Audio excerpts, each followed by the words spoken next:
ውድ ቻናላችን ቤተሰቦች እንኳን ወደ ቻናላችን በደህና መጣችሁ። አሁንም ሊቨርፑልን በተመለከቱ ዘገባዎች ተመልሼ መጥቻለሁ። በሳት የምንመለከታቸው ቨርጅል ቫንዳይክ አሁንም መስተካከል ያለባቸው ነገሮች አሉ፣ ብዙ ስራዎችም ይቀሩናል የሚል አስተያየቱን ሰጥቷል። እንደዚሁም ጂሚ ካራጋርም ሊቨርፑሎች በክረምቱ የዝውውር መስኮት 3 ቦታዎችን ሊያጠናክሩ ይገባል የሚል አስተያየቱን ሰጥቷል። በተጨማሪም ኢብራሂማ ኮናቴም የሰጠው አስተያየት አለ።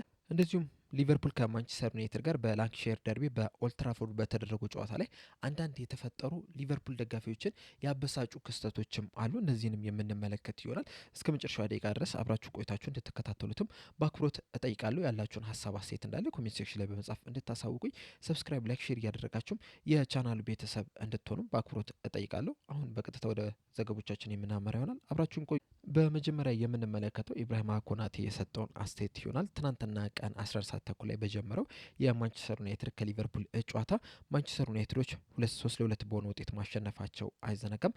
ከጨዋታው በኋላም ኢብራሂማ ኮናቴ በሰጠው አስተያየት ውጤቱ በጣም የሚያበሳጭ ነበረ። በተለይ ደግሞ የተቆጠሩብን 2 ግቦች ከተመለከታችሁ መቆጠር አልነበረባቸውም። በተለይ ደግሞ ጨዋታው በተጀመረ ገና በ15 ደቂቃ ውስጥ እንደዚህ አይነት ግቦች ሊቆጠሩብን አይገባም ነበረ። በእርግጥ ሁለተኛው አጋማሽ ላይ የተሻለ መንቀሳቀስ ችለናል። በጣም ጥሩ የሆነ ሜንታሊቲንም ማሳየትም ችለናል። ነገር ግን የመጀመሪያው አጋማሽ ላይ ያሳየነው ሜንታሊቲ ግን በጣም ትልቅ ጥያቄ የሚያስነሳና በጣም የወረደን የነበረው። ሁለተኛው አጋማሽ ላይ ግን ራሳችንን በደንብ አሻሽለን ሜንታሊቲያችንንም አጠንክረን ወደ ጨዋታው ገብተን ነበረ። ከዛም 2-2 መሆንም እችለን ነበረ። ከዛ በኋላም እንግዲህ ጥሩ ሞመንተም ላይ ነበረን። ተጨማሪ ጎል ለማስቆጠርም የተለያዩ ጥረቶችን ስናደርግ ነበረ። አጋጣሚዎችንም አግኝተን ነበረ።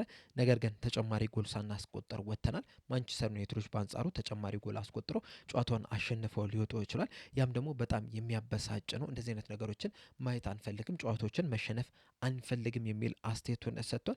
አያይዞም በሰጠው በዚህ ጨዋታ ላይ 3 ነጥብ ይዘን ለመውጣት በጣም ትልቅ እድል ነበረን። የተለያዩ አጋጣሚዎችም ነበሩን። ነገር ግን እነዛን ሳንጠቀምበት ቀርተናል። ከዚህ በኋላ ለሚመጡ ጨዋታዎች ግን ከዚህ የተሻለ እንቅስቃሴን ማድረግ መቻል አለብን። በዚህ ሰዓት እንግዲህ የሻምፒዮንስ ሊግ ቦታን ይዘን ለማጠናቀቅ የተለያዩ ጥረቶችን እያደረገ ነው የምንገኘው። ያንን ማሳካት የምንፈልግ ከሆነ ደግሞ ቀሪ 3 ጨዋታዎችን የግድ ማሸነፍ ይኖርብናል። ለዛም ዝግጁ መሆን አለብን የሚል አስተያየቱን ሰጥቷል። በዚህ ጨዋታ ላይ እንግዲህ ተጫዋቾቹ ብቻ አይደሉም፣ ደጋፊዎቹም የበለጠ ሲበሳጩ መመልከት ችለናል። በተለይ ደግሞ ከውጤቱም በላይም በጨዋታው መሀል የተከሰቱት ክስተቶች ደጋፊዎችን የበለጠ እንዲበሳጩ ነው ያደረጋቸው። ከነዚህ ክስተቶች መካከል ደግሞ አንደኛው ኮዲ ጋክፖ ከካስሜሮ ጋር ማሊያ ለመቀያየር መፈለጉና መጠየቁም ጭምር ነው። በእርግጥ ካስሜሮ ልክ ከሜዳ እንደወጣን በመልበሻ ክፍል ማሊዮን እንቀያየራለን የሚል ምላሽን ነው የሰጠው። ነገር ግን ኮዲ ጋክፖ መጠየቁ በራሱ ደጋፊዎችን የበለጠ አበሳጭቷቸዋል። በተለይ ደግሞ ሽንፈትን ያስተናገዱት በሌላ ክለብ አይደለም፣ በባላንጣቸው በማንቸስተር ዩናይትድ ነው። እንደዚሁም ደግሞ የተሸነፉበት መንገድ ራሱ እንደዚህ አይነት ነገሮችን ቢያንስ ሜዳ ውስጥ እያለ ማድረግ አልነበረበትም። ከሜዳ ወጥቶ ወይ መልበሻ ክፍል ውስጥ እንደዚህ አይነት ነገሮችን ቢያደርግ ኖሮ ከደጋፊው እይታ ውጭ ስለሚሆን ያን ያለ ላያስገርም የሚችል ነበረ። ነገር ግን በሜዳ ውስጥ እያለ ያንን ጥያቄ መጠየቁ ደጋፊዎችን ይበልጥ እንዲበሳጩ አድርጓቸዋል። እንደዚህ አይነት ነገሮችን እንግዲህ እነ ስቲቨን ጄራርድ ተጫዋች እያሉ የሚያደርግ ተጫዋች አልነበረም። እንዲሁም ከዚህ ቀደም በሰጠውም ቃለ መጠይቅም በቤቴ ውስጥ የብዙ ክለቦች ማሊያ አለ፣ ነገር ግን ደግሞ የማንቸስተር ዩናይትድ ማሊያ ቤቴ ውስጥ የለም የሚል አስተያየቱን ሰጥቷልና ይህን ያህል ነበር ሁለቱ ክለቦች የሚጠላሉትና ያንን ቫሊዩ አቶ እንግዲህ ማሊያ እንቀያየር ብሎ መጠየቁ ደጋፊዎችን አስቆጥቷል። እንደዚሁም የአሰልጣኝ አርነ ስሎት ውሳኔ ራሱ ደጋፊዎችን ግራ ሲያጋባ መመልከት ችለናል። በተለይ ደግሞ ሪዮን ጉሞሃን ቀይሮ ሲያስገባ በቀጥታ በቀኝ ክንፍ በኩል እንዲጫወት ነበረ ያደረገው። ነገር ግን ደግሞ ሪዮን ጉሞሃ በዚህ ሲዝን በተለይ ምርጥ ብቃቱን የተመለከት ነው በግራ ክንፍ በኩል ሲጫወት ነው። በእርግጥ ጨዋታው ከተጀመረ በኋላ ወደ ላይ ወደ ግራ ክንፍ እንዲመለስ አድርጎታል። ነገር ግን ከመጀመሪያው ጀምሮ በቀኝ ክንፍ ማሰለፉ ራሱ በደጋፊው ዘንድ የተወደደለት ስራ አይደለም። እንደዚሁም ደግሞ በዚህ ጨዋታ ላይ ኢብራሂማ ኮናቴን አስወጥቶ ፌዴሪኮ ኬዛን ሲያስገባም ተመልክተነዋል። ይህን ነገር እንግዲህ ለመጀመሪያ ጊዜ አይደለም ሲያደርግ የተመለከት ነው። ከዚህ ቀደምም ማጥቃት በሚፈልጉበት ሰዓት፣ ጎል በሚፈልጉበት ሰዓት ኢብራሂማ ኮናቴን እያስወጣ አጥቂዎችን ሲያስገባ መመልከት ችለን ነበር። ያኔም አልተወደደለትም፣ አሁንም በደጋፊዎቹ ዘንድ አልተወደደለትም። እንደዚሁም ዶሚኒክ ሶቦዝ ላይም ለማንቸስተር ዩናይትድ ደጋፊዎች ያለፈው ሲዝን ሻምፒዮንን በሚል ምልክቶችንም ሲያሳይ መመልከትም ችለናል። እናንተ ግን በእነዚህ በተፈጠሩ ክስተቶች ላይ ያላችሁ ሀሳብ ምንድን ነው? በተለይ ደግሞ የኮዲ ጋክፖም ከካስሜሮ ጋር ማሊያ ለመቀያየር ያደረገው ጥረት ላይ ያላችሁ ሀሳብ ምንድን ነው? እንዳለ ኮሜንት ሴክሽን ላይ በመጻፍ አሳውቁኝ። በመቀጠል የምንመለከተው ጂሚ ካራጋር የሰጠውን አስተያየት ይሆናል። ይህ የቀድሞ የሊቨርፑል ተጫዋች በክረምቱ የዝውውር መስኮት ሊቨርፑሎች 3 ቦታዎችን የግድ ሊያጠናክሩ ይገባል የሚል አስተያየቱን ሰጥቷል። አያይዞም በሰጠው አስተያየት የሊቨርፑል ደጋፊዎች ከዚህ ቀደም እንግዲህ ባለቤቶቹ ከፍተኛ ወጪን አውጥተው ቡድኑን ሊያጠናክሩ ይገባል የሚል ጥያቄ ሲያነሱ ነበረ። ምናልባት ልክ እንደ ቼልሲና እንደ ማንቸስተር ሲቲ አይነት አመራሮች እንዲሆንላቸው ይፈልጉ ነበረ። በዛም ደግሞ ባለፈው የክረምት የዝውውር መስኮት ላይ ሊቨርፑሎች ያወጡትን ወጪ ተመልክተው ደጋፊዎቹ በጣም ደስተኛ ነበሩ።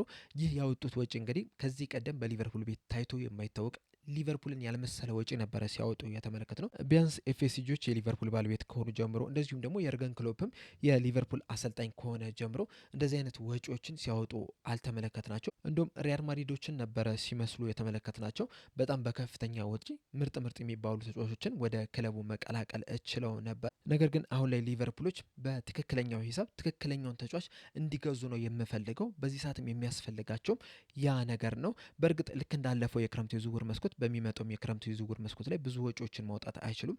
ለዛም የሚያስችላቸው አቅም ያላቸውም አይመስለኝም። እንደዚሁም ደግሞ 6 እና 7 ተጫዋቾችም ማስፈረም አለባቸው ብዬ አላስብም። ምክንያቱም እንደዛ የሚያደርጉ ከሆነ ቡድኑ ላይ ተጨማሪ ለውጦችን ያመጣል። ነገር ግን ማድረግ ያለባቸው 3 ቦታዎችን ማጠናከር ነው። አንደኛው የሞሐመድ ሳላህን ተተኪን በማምጣት የቀኝ ክንፍ ቦታውን ማጠናከር፣ ሁለተኛው የራይት ባኩን ማጠናከር፣ የቀኝ ክንፍ ተከላካይ መስመሩን፣ እንደዚሁም ደግሞ የመሀል ሜዳ ተጫዋቾችን ወደ ክለቡ በማምጣት እነዛን ቦታዎች ማጠናከር መቻል አለባቸው። እንደዚሁም ደግሞ ባለፈው ክረምትም የተገዙት እና ሂጎ ኤኪቲኬ፣ አሌክሳንደር ኢሳቅ፣ ፍሎሪን ቪርትስም ከዚህ የተሻለ ተጫዋችን እንዲሆኑ ማድረግ ነው። ያንን ማድረግ የሚችሉ ከሆነ በዚህ ሲዝን ካየነው ሊቨርፑል የተሻለውን በቀጣይ ሲዝን መመልከት እንችላለን የሚል አስተያየቱን ሰጥቷል። በተጨማሪም በሰጠው አስተያየት አሁን ላይ ግን ሊቨርፑል እየሄደበት ያለው መንገድ ግን በጣም ያሳስበኛል። በተለይ ደግሞ በዚህ በሚመጣው የክረምቱ ዝውውር መስኮት ሊቨርፑሎች ማንን ያስፈርማሉ የሚለውን ነገር ለማየት እንግዲህ በጣም ጓጉቻለሁ። ምን አይነት ፕሮፋይል ያለውን ተጫዋች ነው ወደ ክለቡ ለመቀላቀል ያሰቡት የሚለው ነገር ራሱ ለማየት የሚያጓጓ ነው። ባለፈው የክረምቱ የዝውውር መስኮት በጣም ምርጥ የሚባሉ ተጫዋቾችን ወደ ክለቡ መቀላቀል ችለው ነበረ። ነገር ግን ያ ውጤታማ አላደረጋቸውም። እንደውም በቡድን ውስጥም ፊዚካሊቲም ሲጎል መመልከት ችለናል። ይህም ደግሞ የአሰልጣኙ ምርጫም ይመስለኛል። ምክንያቱም አሰልጣኙ ገና በመጀመሪያ ዓመቱ ሊያስፈርሙት ፈልገው የነበሩ ተጫዋች ስንመለከት ዙቢሜንዲ ነው። ዙቢሜንዲ ደግሞ ሞር ቴክኒካል የሚባል አይነት ተጫዋች ነውና አሰልጣኙ የሚፈልገው ቴክኒካሊ በጣም ጎበዝ የሆኑ ተጫዋቾች ናቸው። በእርግጥ ቴክኒካሊ ስላበዛ ዋንጫ አያነሳም ማለት አይደለም። ምክንያቱም ባለፉት 10 ዓመታት በቡድን ውስጥ ቴክኒካል የሚባሉ ተጫዋቾችን ይዘው ዋንጫ ያነሱ ክለቦች መመልከት ችለናል። ነገር ግን በዚህ ሰዓት ቴክኒካል ተጫዋቾችን ይዘህ ውጤታማ መሆን ትችላለህ የሚለው በጣም ትልቅ ጥያቄ ነው። ምክንያቱም ፕሪሚየር ሊጉን ከተመለከትን ሞር ፊዚካል ዲማንድ የሚያደርግ ሊግ እየሆነ እየመጣ ነው የሚገኘው። በተለይ ደግሞ በዚህ ሲዝን የቡድኖችን ያጮት ስታይል ከተመለከታችሁ ለቴክኒካል ተጫዋቾች በጣም ሲቸገሩ መመልከት ችለናል።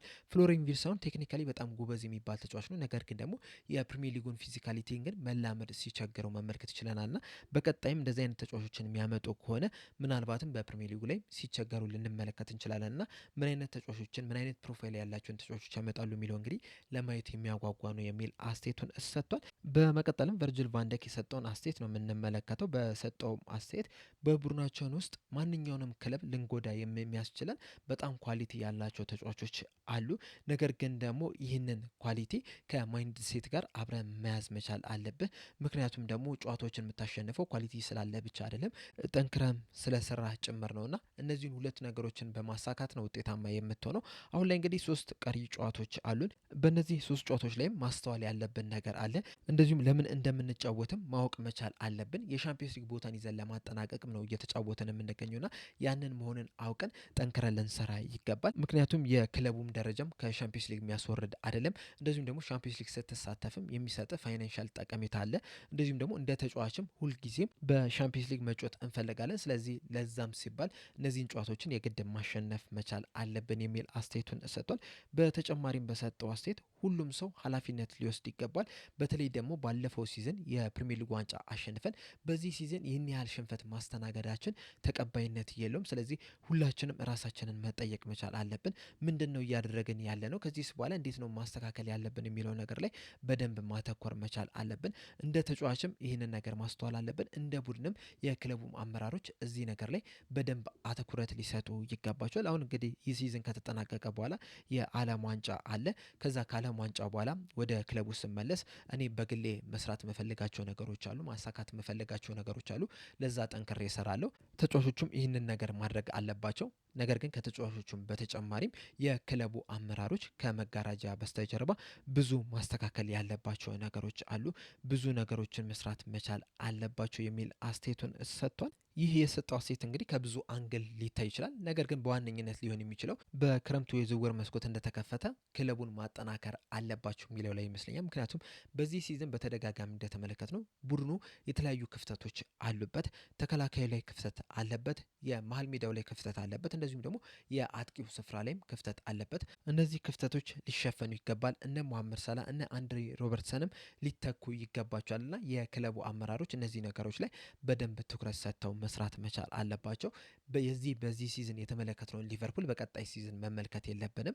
በጣም የተሻለውን ሊቨርፑል ነው መመልከት ያለብን። ለዋንጫ የሚፎካከርን ቡድን ነው መመልከት ያለብንና ለዛም ደግሞ የክለቡ አመራሮች በጣም ጠንክረው ሊሰሩ ይገባቸዋል። ከነሱ በተጨማሪም ግን ተጫዋቾችም ጠንክረው ሊሰሩ ይገባቸዋል የሚል አስተያየቱን ነው የሰጠው በአጠቃላይና በዚህ በሰጠው አስተያየት ዙሪያ ያላችሁ ሀሳብ ምንድን ነው?